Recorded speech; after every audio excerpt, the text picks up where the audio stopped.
Hi guys, Tim Spence here again. My previous video is about the dark side or the ugly side of working with surgeons. I've always said this, there's advantages and disadvantages to everything. So following the dark side is the bright side of working with surgeons. There can be some arrogance that you get from surgeons, but not everyone is like that. From my work experience here in the UK, actually, it's a very small percentage of people that act that way. Most surgeons that I have come across and worked with over the years here are actually quite nice. They treat you as part of the team. They do treat you respectfully. So I do look up to surgeons. I do have a lot of respect for them because they have gone through a lot of training. We notice how much hard work they had to go through while they're training. Sometimes you see people still operating after 24 hours of being on call. I have a lot of respect for them for being able to do that, for going through that. And I'm glad that they chose that career because that's hard work. They have studied for years and their in-depth knowledge from all those years of studying is so vast. And one of the things I like about working with them or being around them all the time is that they're a great source of information. There's a lot of things that you can learn from them. Their knowledge of anatomy is so much more detailed and in-depth than my knowledge of anatomy. I have met some who has become a consultant and has gone up to the highest position and still remain humble up to now. I do look up to that person a lot and I find that inspiring because I like to see a proper role model. For me, that shows good leadership. He actually shows in his practice the trust values. For me, that generates a lot of respect from the staff.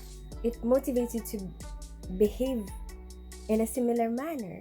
To be honest, if I compare the way surgeons are here in the NHS to the way surgeons are in other countries like America or Philippines. I have practiced in Philippines. I haven't practiced in America, but the thing about being a nursing student in the Philippines, most of the people that you were a student with are going to end up in a lot of other countries. And so you could hear a lot of stories about different surgeons from different countries. And the stories I hear from my friends who are working in America are awful. They get treated so much worse. If here in the UK, a small percentage are the ones who treat you like garbage, in their side of the world, it's like a big percentage of surgeons who treat you like garbage and a small few who behave in a respectful manner. I hear stories about them throwing instruments, the whole trolley, the whole sterile field. You know, they would throw that all away. The surgeons, they get away with this behavior because it's a private hospital and the hospital gets money if they bring the patient into the hospital, if they choose that hospital to operate in. So they basically have to kiss or lick these surgeons' bottoms so that they carry on bringing patients into the hospital. Thankfully, here in the UK, working for the NHS, that is not the case. It's funded by the government. That helps, makes the equality a bit more possible, which is kind of sad if you think about it because it's all about the money again.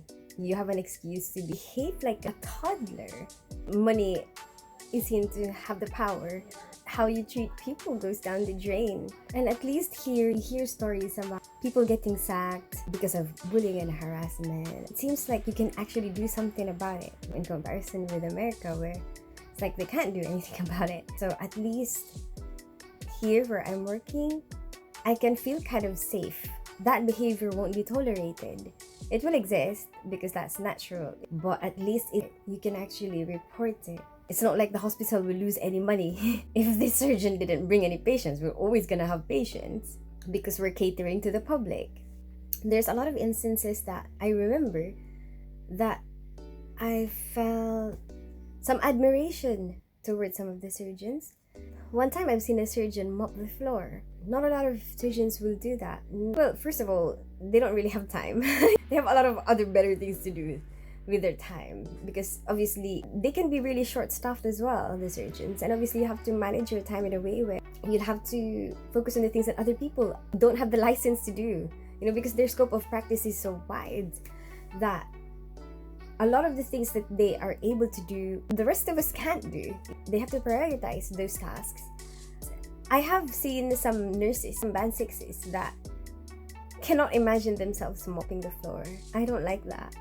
Most of our band sixes, you know, they all mop the floor. It's not really an issue. It's a task. There's not a task that, oh, I'm too good for this task. There are people who act like that. Mopping the floor, that is beneath me. That's just for the healthcare assistant.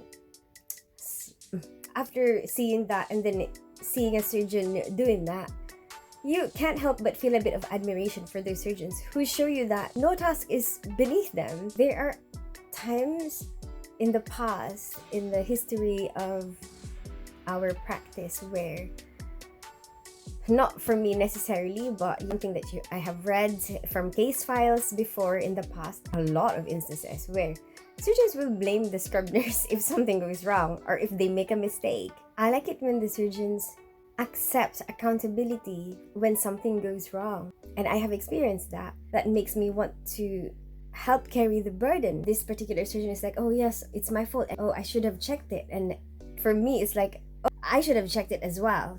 I like to see that we share the blame, like if we make a mistake or if we miss something. And of course, there's a lot of times when you know that the surgeon thinks about how you feel, that when they are considerate. If they see that you're busy with something, sometimes they wait for you to finish before they ask you something else, because there are a lot of instances when some surgeons would just ask you a bunch of things all at once, and you only have one circulator to do all of these things. And it seems like they don't have enough situational awareness to see what's going on. You can't have all of it at the same time, because as you can see, the manpower that we have is this. So you'll have to prioritize the tasks that you're asking according to the urgency. When I see surgeons that more aware of what's going on around them, I find that that's very, very considerate.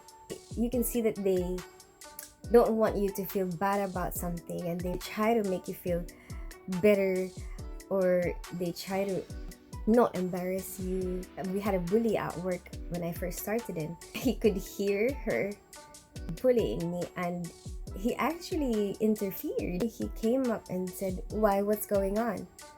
And that stopped her. I appreciate that, and I knew that he was trying to stop the bullying that's going on. I like working for the NHS, and I like working with the surgeons. I hope you like this video. Give it a thumbs up if you like it, share it with your friends, and subscribe to my channel. I'm an Enjoy without a name. Don't fall in love.